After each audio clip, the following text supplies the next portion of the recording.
Mi tío el pobre murió y dejó una fortuna en Bitcoin que nadie sabe cómo abrir. No siempre el que pide limosna es pobre, a veces es solo un hombre herido esperando a ver quién tiene un corazón lo suficientemente limpio para heredar un imperio de aire y códigos. Mi nombre es Fabián y durante toda mi vida escuché a mi padre referirse a su hermano menor, mi tío Lorenzo, como la mancha de la familia, un perdedor que no supo subirse al tren del éxito y que terminó sus días en un departamento de un solo cuarto, rodeado de pilas de periódicos viejos y pidiendo dinero prestado para pagar la renta. Crecí viendo cómo mis tíos y mis primos lo ignoraban en las fiestas de Navidad, cómo le daban la ropa usada como si fuera un acto de caridad suprema, y cómo mi propio padre se burlaba de él cada vez que Lorenzo aparecía con sus zapatos gastados y su mirada perdida.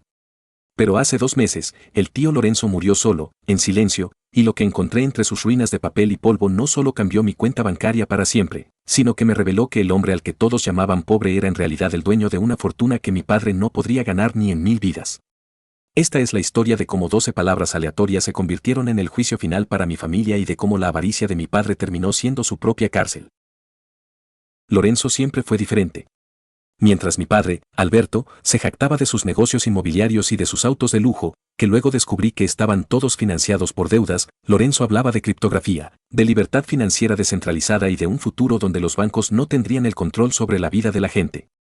En el año 2010, cuando el Bitcoin valía apenas unos centavos de dólar, Lorenzo intentó convencer a mi padre de invertir una pequeña parte del capital familiar. Mi padre se rió de él en su cara, lo llamó loco y le dijo que el dinero de verdad se toca, se huele y se guarda en ladrillos, no en jueguitos de computadora. Esa fue la última vez que Lorenzo intentó ayudarlos. A partir de ahí, su situación pareció caer en picada. Perdió su empleo, se mudó al departamento más barato de la ciudad y empezó a pedir préstamos pequeños que mi padre le otorgaba con una condescendencia que me daba náuseas. Aquí tienes para tus frijoles, Lorenzo, a ver si así dejas de pensar en tus moneditas mágicas, le decía mi padre frente a todos.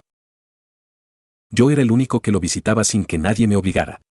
Como ingeniero de software, compartía con él el gusto por la tecnología, aunque yo también pensaba que su obsesión con el Bitcoin era solo un hobby de un hombre que se sentía solo. Le llevaba comida, le ayudaba a limpiar sus computadoras viejas y, a veces, simplemente nos sentábamos a hablar de algoritmos. Lorenzo siempre me decía, Fabián, el mundo es una gran mentira de papel, pero la verdad está escrita en bloques que nadie puede borrar. Algún día, el que sepa mirar será el que tenga las llaves del reino. Yo no entendía la magnitud de sus palabras hasta que recibí la llamada de la policía avisando que lo habían encontrado muerto de un infarto, sentado frente a su vieja PC. Mi padre y mis otros tíos no quisieron encargarse de nada.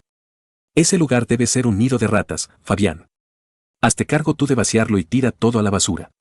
Si encuentras algo de valor, avísame, aunque lo dudo mucho, me dijo mi padre mientras se ajustaba su corbata de seda. Así que fui solo. El departamento del tío Lorenzo era claustrofóbico, había periódicos desde el piso hasta el techo, cajas de cartón y un olor a encierro que te cerraba la garganta. En el centro de ese caos, sobre un escritorio de madera apolillada, estaba su computadora, una torre armada por él mismo, llena de polvo pero con un sticker brillante pegado en el gabinete que decía, para el que sepa mirar. Me tomó 3 días organizar los papeles, pero finalmente decidí encender la máquina. Como ingeniero, sabía que si Lorenzo tenía algo importante, estaría encriptado.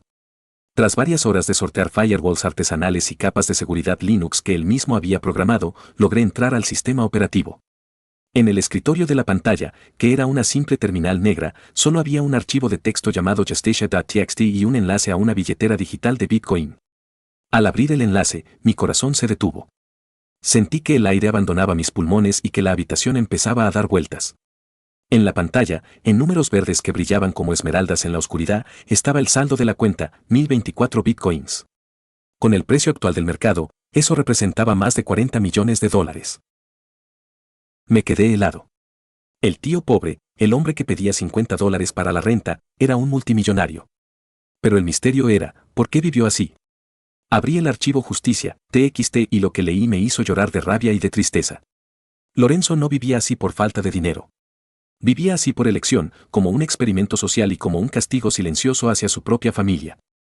En la carta, Lorenzo confesaba que hace 30 años, cuando él y mi padre iniciaron un pequeño negocio de software, mi padre lo había estafado, robándole sus patentes originales y dejándolo en la calle mientras mi padre usaba ese dinero para iniciar su constructora. Mi padre había destruido a su propio hermano por ambición, y Lorenzo, al descubrir el Bitcoin años después, decidió que su riqueza sería la prueba final de carácter para los Mendoza. He vivido como un indigente para ver si mi hermano era capaz de amarme por quien soy y no por lo que tengo. Me pidió que pagara la renta con humillaciones, y yo las acepté para ver si en algún momento su alma despertaba.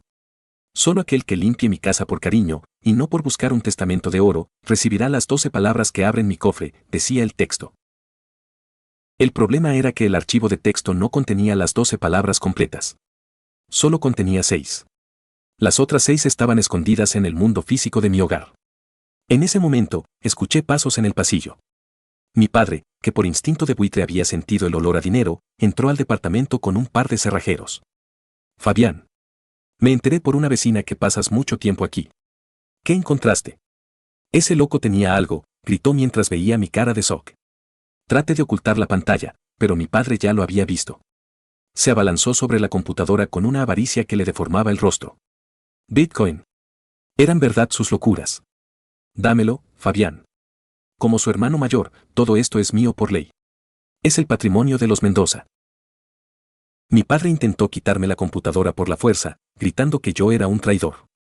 Pero Lorenzo era mucho más listo que todos nosotros. El sistema de la computadora tenía un sensor de seguridad. Si se intentaba mover el equipo o si se perdía la conexión a la red local original de ese departamento, el disco duro se formatearía automáticamente. Cuidado, papá. Si tocas algo, todo desaparecerá, le advertí. Mi padre se detuvo, sudando frío. Intentó negociar, ofreciéndome una parte si yo le daba las palabras. Pero entonces, la ironía más grande del destino se hizo presente. Para acceder a la billetera, necesitaba una conexión estable a Internet para validar el nodo. Pero mi padre, en su afán de ahorrar dinero y para presionar a la dueña del edificio para que le vendiera el departamento barato tras la muerte de Lorenzo, ya había llamado a la compañía de Internet esa mañana para cancelar el servicio de su hermano. Idiota. Cancelaste la conexión hace una hora, le grité. Mi padre se puso pálido. Empezó a llamar frenéticamente a la compañía de cable, suplicando, gritando, ofreciendo miles de dólares para que le reactivaran la línea en ese instante. Pero los trámites burocráticos no entienden de urgencias de millonarios. Mientras él peleaba por teléfono, yo empecé a buscar las 6 palabras restantes en los periódicos viejos. Lorenzo las había marcado con tinta invisible que solo se veía bajo la luz negra de su lámpara de escritorio. Una a una, las encontré: libertad, traición, tiempo, silencio, código y perdón. Justo cuando mi padre lograba que un técnico prometiera venir en 2 horas, me di cuenta de que tenía que actuar rápido. Utilicé los datos móviles de mi celular y un puente de red que yo mismo programé para saltar la restricción del sensor, arriesgándome a que todo se borrara. Introduje las 12 palabras. Mi padre estaba a mis espaldas, respirándome en la nuca, con las manos listas para arrebatarme la tableta. La pantalla cargó. Acceso concedido. En ese momento, apareció un último mensaje de Lorenzo: Fabián, si estás leyendo esto, es porque cuidaste de mí hasta el final. Esta fortuna no es para la familia Mendoza, es para ti. Pero antes de usarla, asegúrate de que mi hermano sepa exactamente por qué nunca le di un centavo. El sistema activó automáticamente un correo electrónico masivo a todos los contactos de la familia y a los medios de comunicación locales. Era una copia del diario secreto de Lorenzo, con las pruebas contables de cómo mi padre lo había estafado hace 30 años y cómo se había burlado de su pobreza fingida durante décadas. El escándalo fue total. Mientras mi padre intentaba agarrarme del cuello para que le diera la clave, la policía llegó al lugar. Yo ya los había llamado denunciando el intento de robo de mi padre. La batalla legal duró meses. Mi padre intentó impugnar el testamento digital, alegando que Lorenzo no estaba en sus cabales. Pero yo presenté ante el juez la carta de Lorenzo y las pruebas de la estafa original que mi padre cometió en los 90. El juez, un hombre mayor que valoraba la justicia poética, leyó la carta de Lorenzo en voz alta en la sala de audiencias. El señor Lorenzo Mendoza no estaba loco, estaba realizando el acto de auditoría moral más grande de su vida. El heredero universal es Fabián Mendoza, sentenció. Mi padre perdió todo. No solo no recibió un centavo de los bitcoins, sino que el escándalo de su traición pasada hizo que sus socios inmobiliarios retiraran sus inversiones de su constructora, que ya estaba tambaleándose por sus deudas ocultas. Se quedó en la ruina, viviendo en un departamento casi tan pequeño como el de Lorenzo, pero sin la dignidad que Lorenzo siempre tuvo. Mis primos y tíos, que antes despreciaban a Lorenzo, ahora me envían mensajes de amor y cariño que borro sin leer. Yo, por mi parte, no usé los 40 millones para comprarme yates ni mansiones. Lo primero que hice fue pagar las deudas de mis primos más jóvenes que sí eran buenas personas y que fueron manipulados por sus padres. Luego, creé una fundación en honor al tío Lorenzo para ayudar a personas en situación de calle y a genios tecnológicos sin recursos. Vendí el departamento viejo, pero conservé la computadora con el sticker de para el que sepa mirar. Aprendí que la verdadera riqueza no es lo que tienes acumulado en una billetera digital, sino lo que eres capaz de dar cuando crees que no tienes nada. El tío Lorenzo murió pobre a los ojos del mundo, pero murió como el hombre más rico que he conocido, porque tuvo la paciencia de esperar a que la verdad hablara por sí sola. Hoy, cada vez que veo el precio del Bitcoin en las noticias, sonrío. No por el dinero, sino porque recuerdo que en un mundo de mentiras de papel, Lorenzo dejó escrita una verdad en bloques que mi padre nunca pudo borrar. La lealtad no se compra, y el perdón, a veces, es dejar que la vida se encargue de poner a cada quien en el lugar que su propia avaricia le construyó. ¿Alguna vez un familiar te traicionó por dinero, herencia o un secreto? Hay historias que duelen, pero también historias que te recuerdan que la vida siempre da vueltas. Síguenos para más relatos que sanan el alma.